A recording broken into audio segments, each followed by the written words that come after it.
The 911 call lasted only 43 seconds. It began with silence. Not the ordinary silence of a disconnected phone. This silence breathed.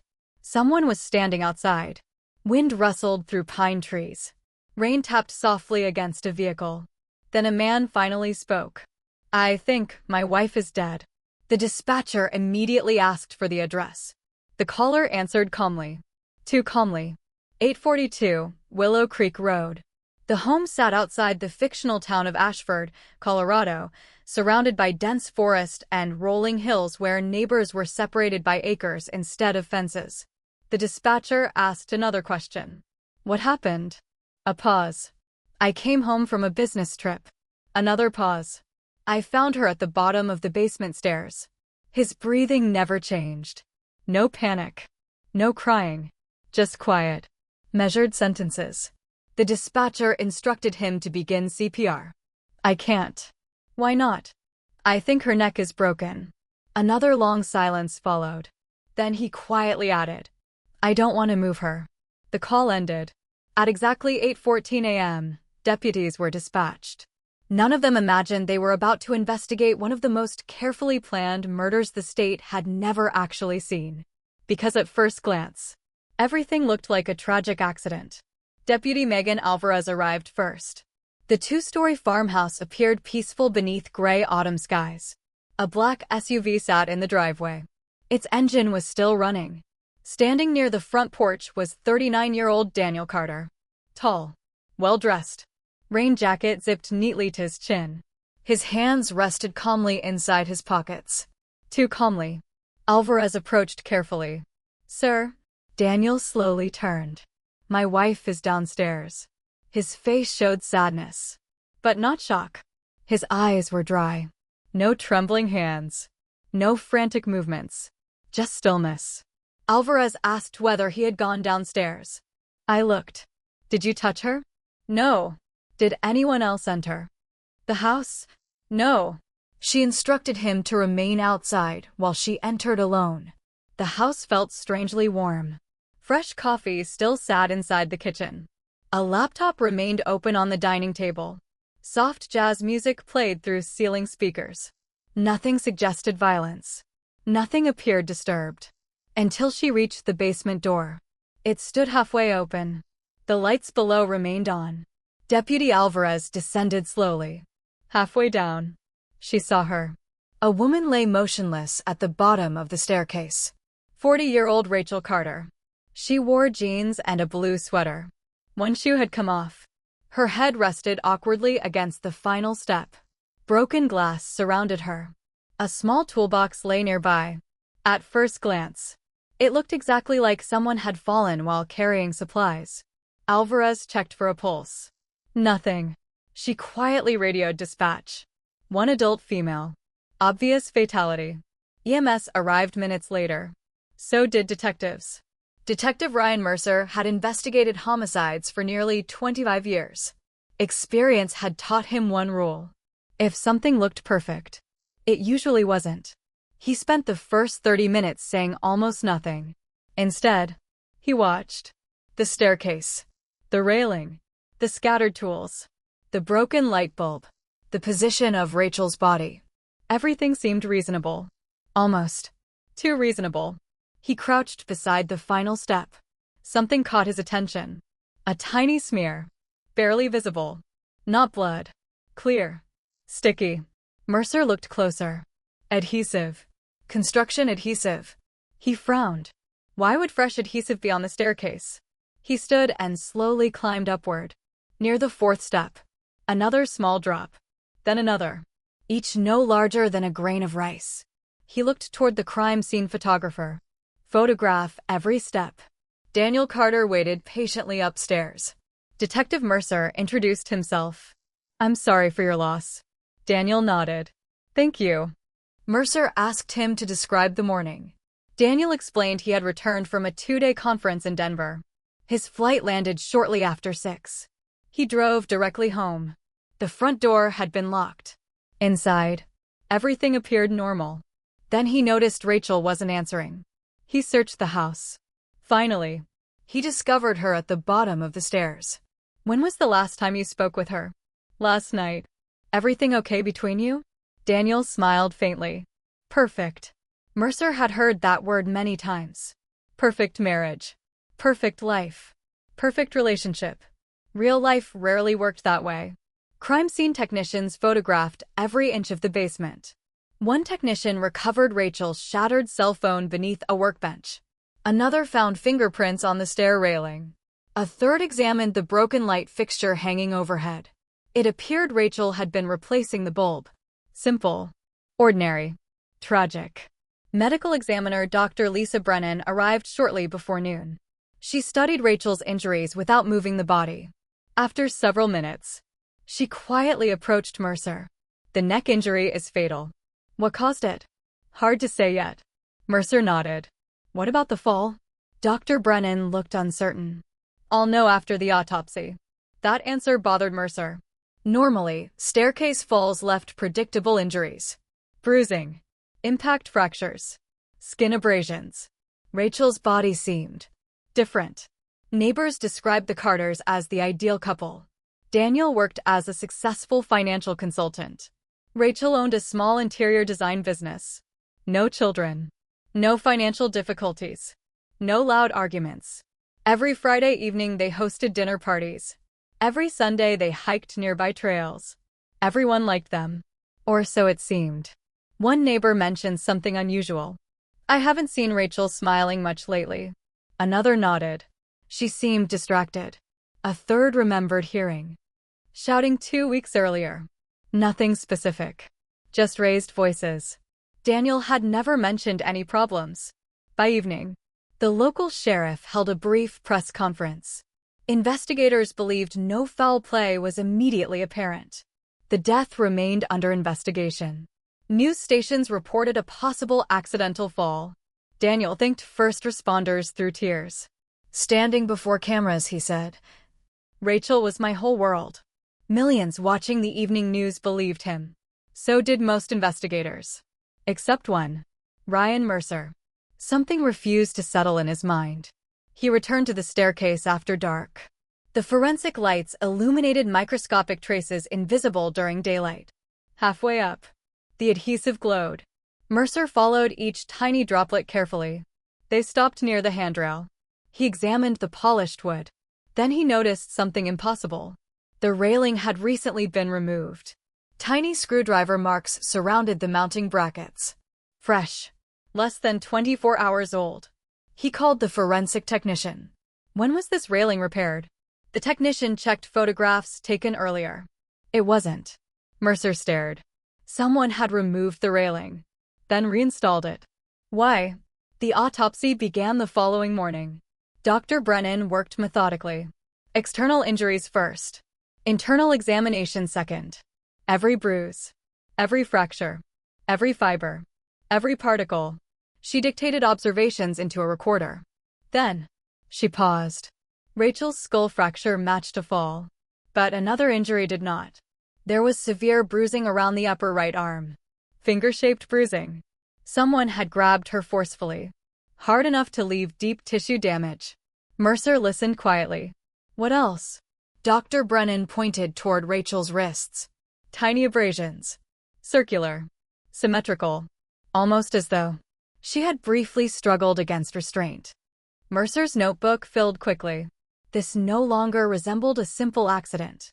Meanwhile, digital forensic investigators unlocked Rachel's cell phone. Most recent conversations appeared ordinary. Clients. Friends. Shopping reminders. Then one deleted conversation was recovered. Unknown number. 3 short messages. Rachel *, we need to talk. Unknown *, does Daniel know? Rachel *, not yet. No names. No context. The final message had been deleted at 9:42 p.m. Just hours before Rachel died. Detectives interviewed Daniel again. This time, questions became more detailed. Why was the stair railing removed? Daniel looked surprised. I replaced a loose bracket last week.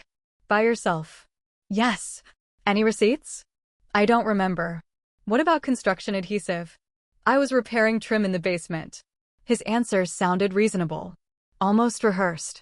Mercer noticed Daniel never asked about the investigation, never asked what detectives had discovered, never wondered whether someone else entered the house. Instead, he repeatedly emphasized one idea. It was just a terrible accident. Detectives usually became suspicious when witnesses reached conclusions before investigators did. Later that afternoon, forensic engineer Michael Reeves inspected the staircase. He specialized in structural failures.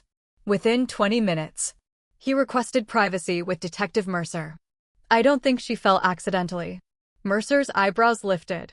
"Why?" Reeves pointed toward the handrail bolts. "These weren't tightened." "What does that mean?" "They were intentionally loosened." He demonstrated using a similar railing. Someone placing weight on it would expect support. Instead, the railing would detach, exactly as Rachel apparently fell. Mercer remained silent. Reeves continued.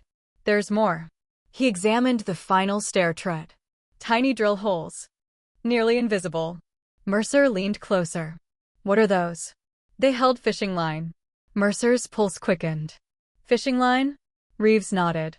"A nearly invisible tripwire. Someone had stretched clear monofilament across the staircase.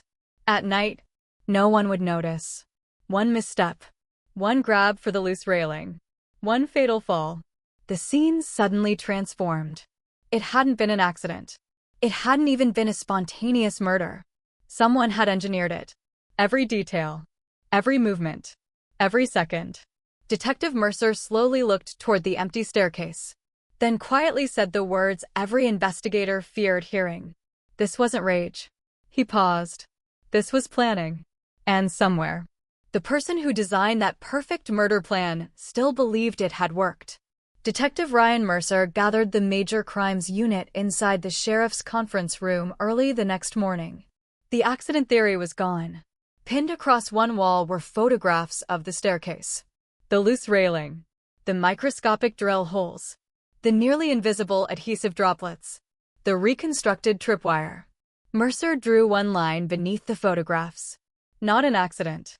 Then another. Premeditated homicide. No one argued. The forensic evidence spoke for itself. Someone had spent hours preparing the staircase. Someone had expected Rachel Carter to walk down those steps. And someone had made sure there would be no second chance. The first question became obvious. Who had access to the house? The Carters had no housekeeper, no contractor, no overnight guests. Security records showed only 2 electronic door codes had been used during the previous week. Rachel's, Daniel's. No forced entry, no broken windows, no alarm activation. Whoever prepared the trap either lived inside the house or had been invited in. Detectives obtained search warrants for Daniel Carter's financial records, computer, cloud storage, and company-issued laptop. Forensic analyst Brooke Sullivan created a complete digital timeline. At first glance, Daniel appeared organized. Emails, calendar entries, business meetings, travel itineraries. Nothing unusual. But experienced investigators knew that modern criminals often erase the truth rather than hide it. Deleted data leaves fingerprints. Within hours, Brooke discovered something interesting. 3 weeks before Rachel's death, Daniel had deleted more than 400 internet searches. He had emptied the recycle bin, cleared browser history, wiped temporary files. Most people never went to that much effort. Digital forensic software restored portions of the searches. Mercer read the recovered list slowly. Asterisk, fatal staircase injuries. Asterisk. Asterisk, how long before rigor mortis begins? Asterisk. Asterisk, can fishing line be seen at night? Asterisk. Asterisk, will fingerprints remain after household cleaning? Asterisk. Asterisk, how do police determine accidental falls? Asterisk. The room fell silent.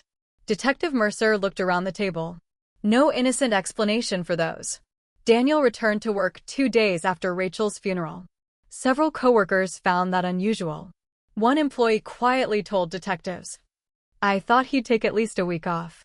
Another remembered Daniel laughing during lunch. A third recalled hearing him ask human resources how quickly life insurance beneficiaries received payment. The question had been asked less than 48 hours after Rachel died. That detail immediately caught investigators' attention. Insurance investigators soon joined the case. Rachel carried 3 life insurance policies. The first was worth $600,000. The second, $1.4 million. The third raised every detective's eyebrows. Just 5 months before Rachel's death, Daniel had increased the largest policy to $4.5 million. The total payout exceeded $6.5 million. Rachel herself had signed the paperwork. Everything appeared legal. But timing mattered. Mercer wrote another note inside his notebook. Asterisk, money follows motive. Asterisk. Meanwhile, forensic scientists examined every tool recovered from Daniel's workshop. Most contained ordinary construction residue. One screwdriver did not. Microscopic aluminum particles matched the stair railing brackets. Another technician discovered clear nylon fibers wrapped around the screwdriver handle. Fishing line. The same diameter used in the reconstructed tripwire. Daniel claimed he used the tool while repairing outdoor decorations. The explanation sounded possible. Until laboratory testing revealed tiny flakes of fresh stair paint trapped inside the screwdriver grooves. It had recently been used on the staircase. Dr. Lisa Brennan completed the full autopsy report. The findings changed everything again. Rachel had not died immediately. After falling, she had remained alive for nearly 3 minutes. Her injuries were catastrophic, but survivable with immediate emergency treatment. Instead, she suffered another injury, bruising around the mouth and nose. Mercer frowned. What caused that? Dr. Brennan looked directly at him. Someone covered her mouth. The room became perfectly still. Rachel hadn't simply fallen. Someone had watched. Someone had stood beside her. Someone had prevented her from calling for help. Detectives reconstructed Daniel's timeline. According to airline records, his flight landed at 6:12 a.m. Airport security confirmed he collected his luggage. Traffic cameras showed his SUV driving toward Ashford. Everything matched. Almost perfectly. Too perfectly. Mercer requested toll booth footage from an alternate highway. Hours later, analysts found Daniel's SUV. Not that morning. The previous night. At 11:48 p.m., Daniel had returned home nearly 7 hours earlier than he claimed. He had lied. When confronted, Daniel smiled politely. There must be a mistake. There isn't. I drove home to surprise Rachel. Why didn't you mention that? I forgot. Mercer leaned back. You forgot coming home? Daniel hesitated. I was exhausted. People forget conversations. People forget appointments. Few people forget driving across 2 counties during the middle of the night. Mercer no longer believed Daniel was simply hiding something embarrassing. He believed Daniel was constructing a story. Digital analysts uncovered another deleted folder from Daniel's laptop. Inside were architectural diagrams. Not of office buildings. Not investment properties. His own house. Every room had been measured. The staircase had been redrawn repeatedly. Several versions showed handwritten calculations. Height, angle, impact, probability. One page included a handwritten note. Asterisk, must reach neck first. Asterisk. Mercer stared at the words for several seconds. Someone hadn't merely planned a fall. Someone had engineered the most lethal version possible. Rachel's best friend, Emily Foster, agreed to another interview. She arrived carrying an envelope. I wasn't sure if this mattered. Inside were printed emails Rachel had sent weeks earlier. Rachel wrote that Daniel had become distant, controlling, secretive. One paragraph caught everyone's attention. Asterisk, if anything ever happens to me, don't believe it was an accident. Asterisk. Mercer slowly lowered the paper. When did she send this? Emily answered quietly. 2 weeks before she died. Detectives searched Rachel's home office again. This time they looked beyond obvious evidence. Inside a locked desk drawer, investigators discovered a small USB flash drive taped beneath the drawer. Someone had hidden it carefully. Forensic analysts opened the encrypted files. Rachel had been documenting everything. Photographs, bank statements, emails, secret audio recordings.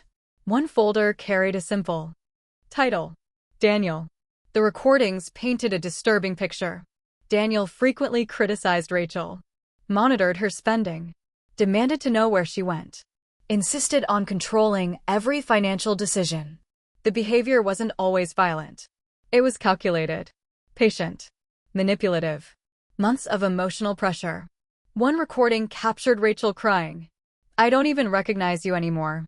Daniel answered calmly, "You're imagining things." Classic psychological manipulation. Mercer listened without speaking. Another recording proved even more disturbing. Rachel asked, "Why did you move the basement railing?" Daniel paused before answering.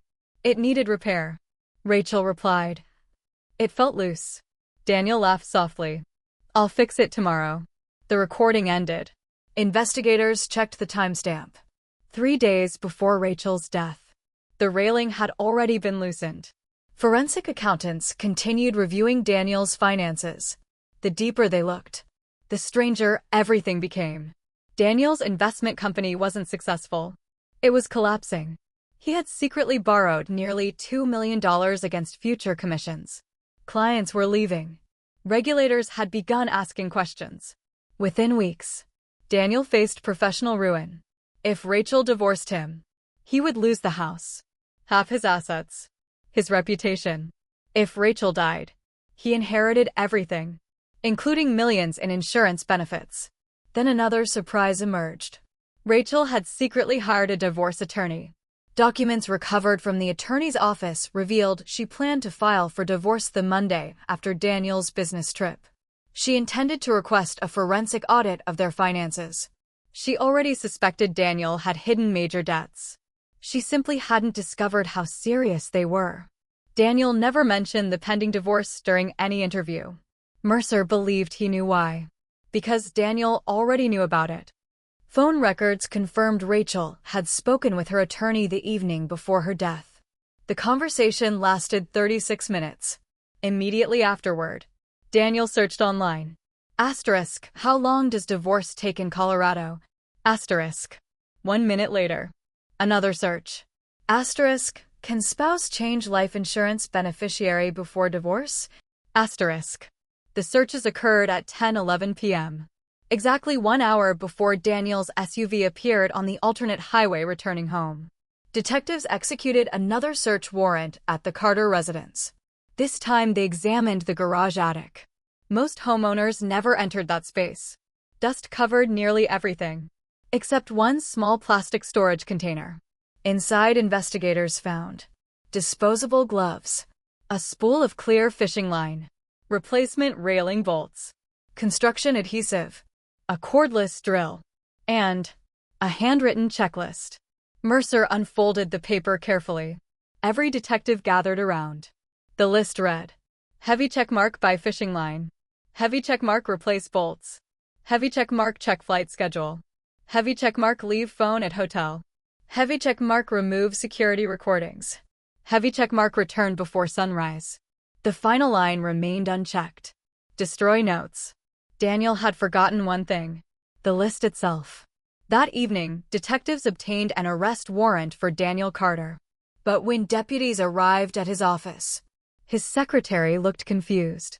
"He left 2 hours ago." "Did he say where he was going?" She nodded. "He said he finally had everything under control." Mercer immediately called dispatch. "Locate his vehicle." Minutes later, a state trooper spotted Daniel's black SUV heading west toward the mountains. The lights came on. The siren echoed across the empty highway. Daniel didn't stop. Instead, he accelerated. And the investigation became a manhunt. The pursuit lasted less than 15 minutes. But for the officers chasing Daniel Carter, it felt much longer. Rain slicked the mountain highway. Red and blue emergency lights reflected across the wet pavement. State Trooper Aaron Mills stayed several car lengths behind Daniel's black SUV. "Speed is 92 miles per hour, Mills radioed. Subject refusing to stop." More units joined from neighboring counties. Spike strips were prepared several miles ahead. Detective Ryan Mercer listened over the radio from the command center. His instructions remained simple. No unnecessary risks. "We need him alive." Daniel knew the roads well. He had driven through these mountains for years. He avoided the main highway and turned onto a narrow forest road. The pavement disappeared. Loose gravel sprayed behind his tires. Trees closed in on both sides. For several minutes, the only sounds were engines, sirens, and rain. Then, Daniel's SUV suddenly slowed. He pulled onto the shoulder. Troopers surrounded the vehicle with weapons drawn. Driver. Hands where we can see them. No movement. Seconds passed. Then the driver's door opened. Daniel stepped out calmly. His hands were raised. He looked almost relieved. I'll come peacefully. There was no resistance. No final attempt to escape. No dramatic confrontation. He simply surrendered. Inside the Ashford Sheriff's Office, detectives placed Daniel in Interview Room 2. The room was plain. Gray walls. One table. 3 chairs. A single camera recorded everything. Daniel sat quietly. His suit remained perfectly pressed despite the pursuit. Detective Mercer entered carrying only a thin folder. He placed it on the table. Neither man spoke for nearly a minute. Finally, Mercer broke the silence. You planned this for months. Daniel smiled faintly. I think you've misunderstood. Mercer slid the handwritten checklist across the table. Daniel glanced at it. His smile disappeared. You searched my house. We had a warrant. Daniel leaned back. I want a lawyer. Mercer nodded. You'll have one. He began collecting the evidence. Then paused. I have one question. Daniel looked up. Did Rachel ever know? For the first time. Daniel's expression changed. Only slightly. He looked away. Then quietly answered. No. Mercer left the room.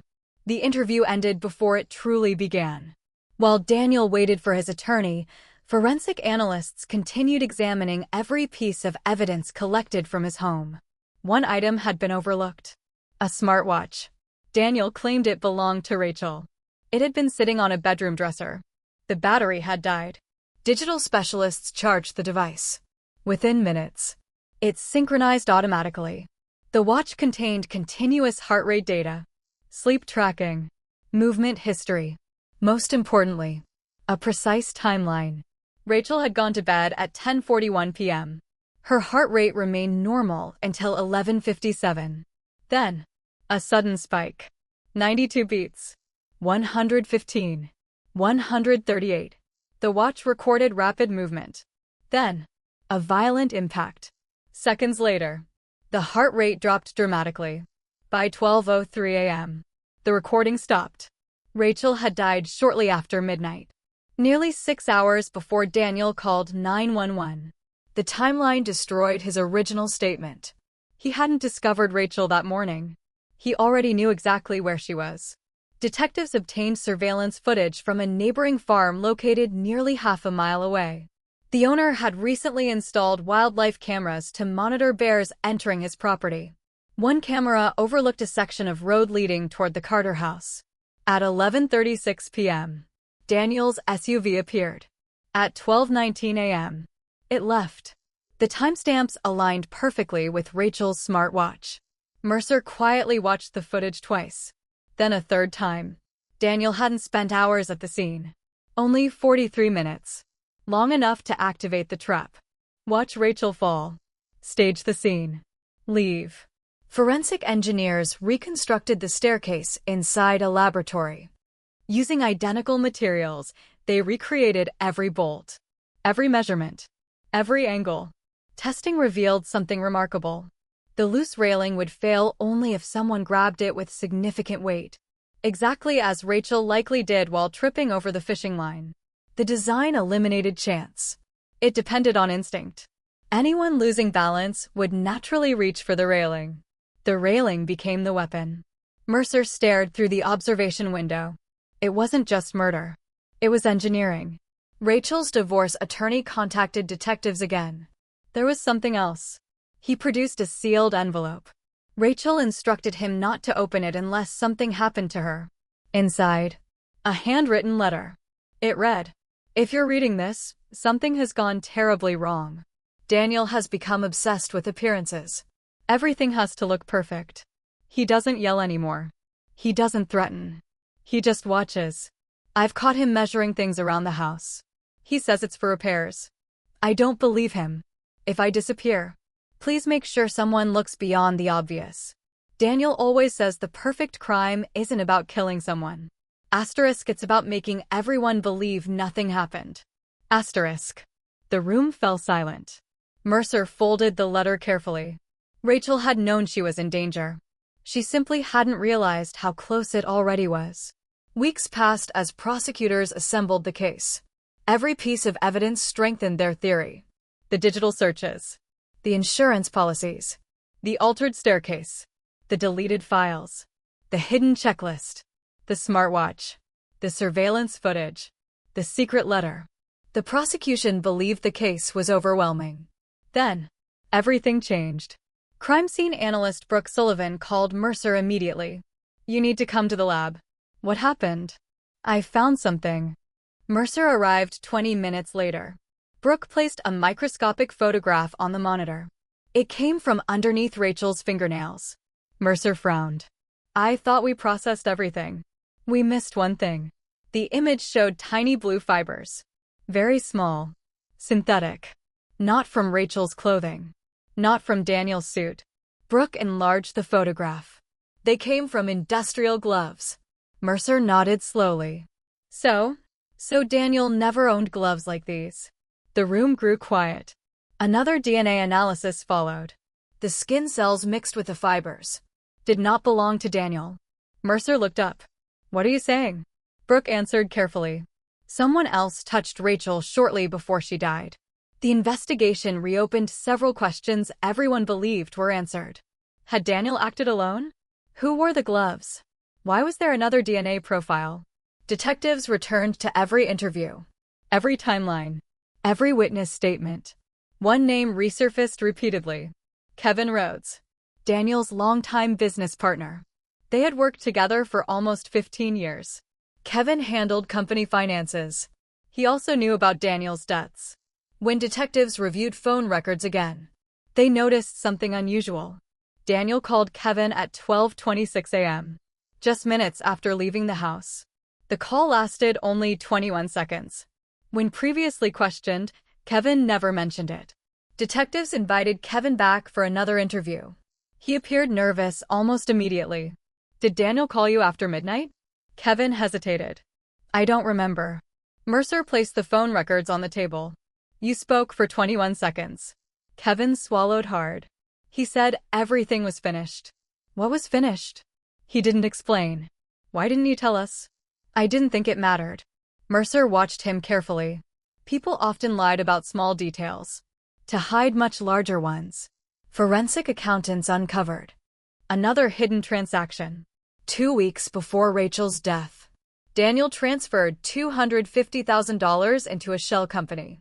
The shell company paid the same amount to Kevin Rhodes. The payment description read simply, consulting services. Kevin had never performed consulting work. When confronted, he couldn't explain the transfer. Detectives obtained warrants for Kevin's home. Inside his garage, investigators discovered unopened boxes of industrial safety gloves. Blue. Synthetic. The same type of fibers recovered beneath Rachel's fingernails. Mercer's instincts sharpened. The perfect murder had just become much bigger than anyone imagined.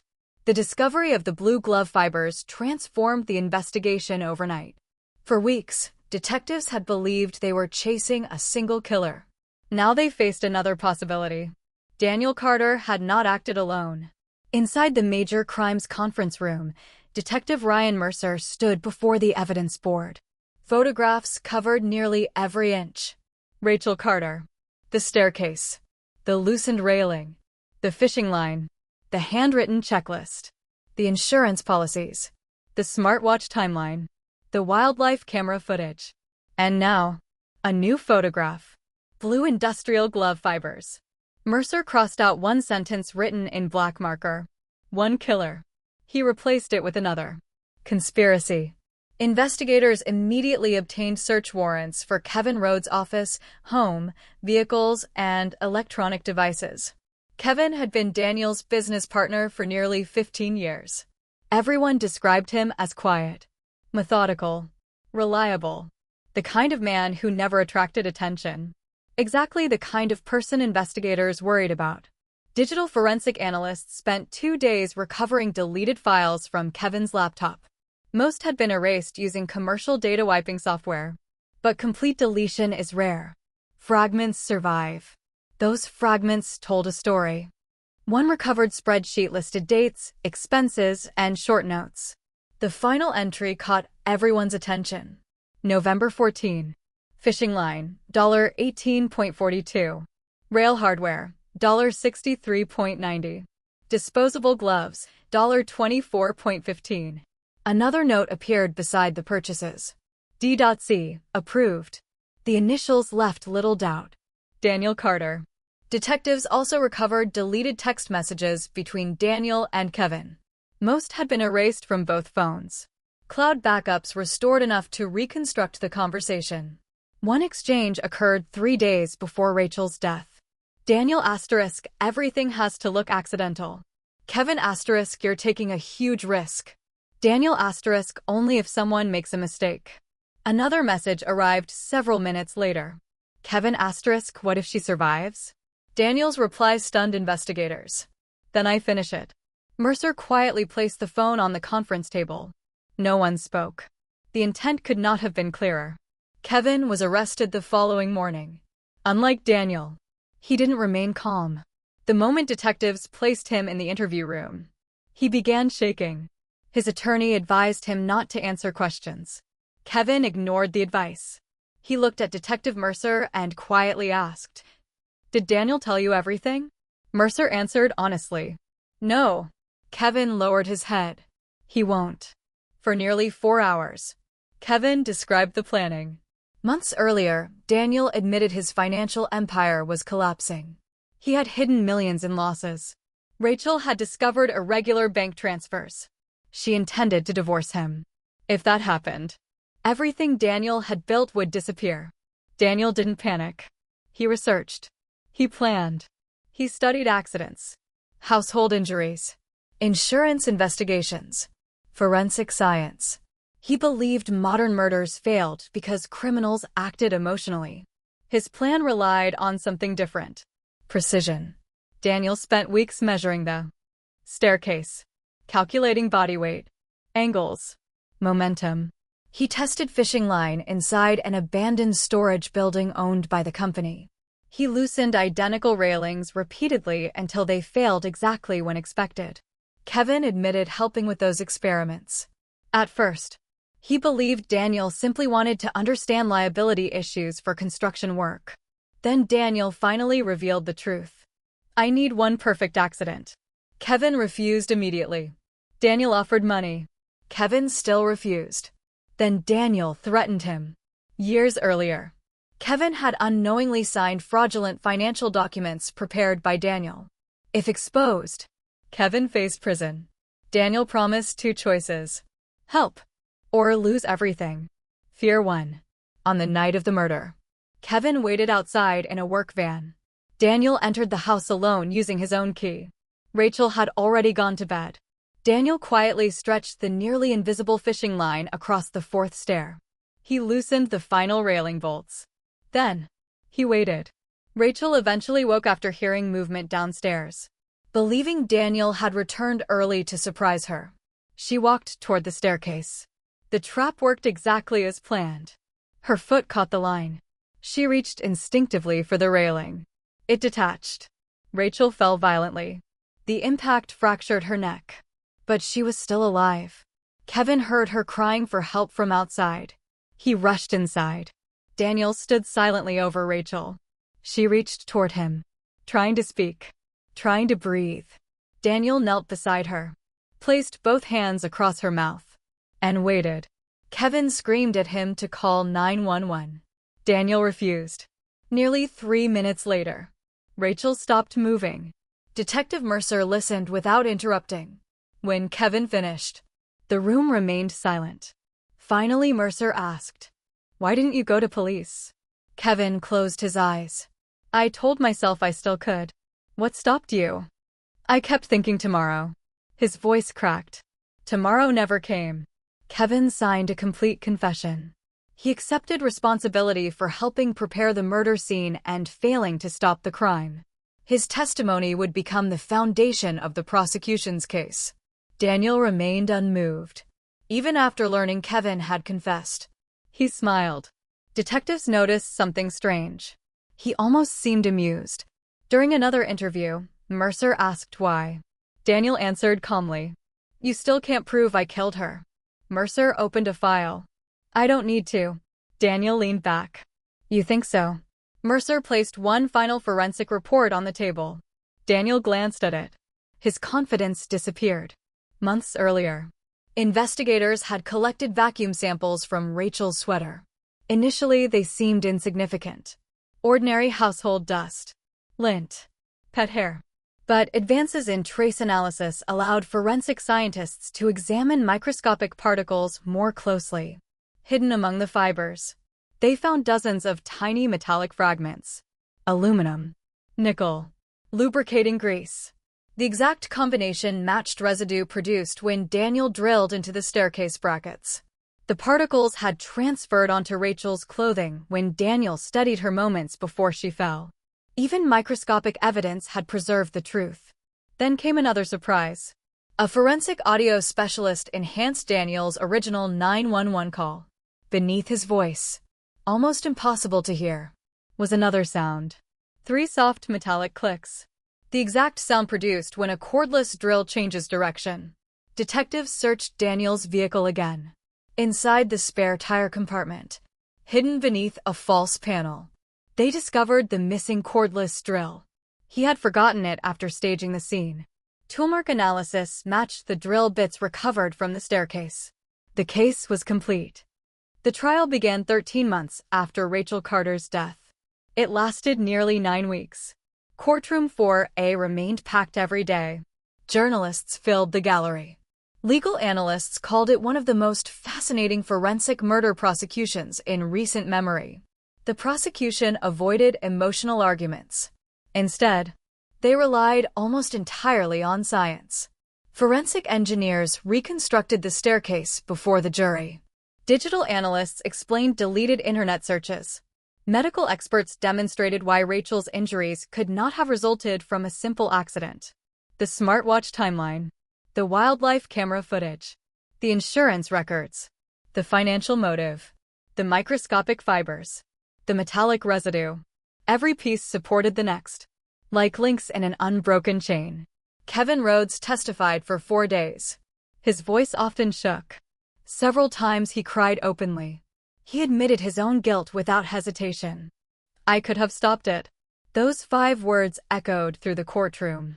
Daniel Carter never testified. His defense argued Kevin invented the story to reduce his own sentence. The prosecution answered with something stronger than words: evidence. During closing arguments, prosecutor Sarah Mitchell stood before the jury holding a single object, a nearly invisible strand of fishing line. She stretched it carefully between her hands. "You cannot see it from a distance." She paused. "But you don't have to see something for it to destroy a life." The courtroom remained silent. After 14 hours of deliberation, the jury returned. Daniel Carter was found guilty of *first-degree murder, *conspiracy to commit murder, *insurance fraud, *evidence tampering, *obstruction of justice. Kevin Rhodes was convicted of conspiracy, evidence tampering, and accessory charges. Because of his cooperation, confession, and testimony, he received a substantially reduced sentence compared to Daniel's. When the verdict was read, Daniel showed no emotion. Only once did his expression change. Rachel's younger sister stood to read a victim impact statement. She looked directly at him. "You spent months trying to build the perfect murder." She paused. "But you forgot one thing." Forensics never forget. Daniel lowered his eyes. For the first time, he had no answer. Several months later, the Carter house stood empty. The staircase had been removed during the investigation. Eventually, the home was demolished at the request of Rachel's surviving family. In its place, a small memorial garden was planted.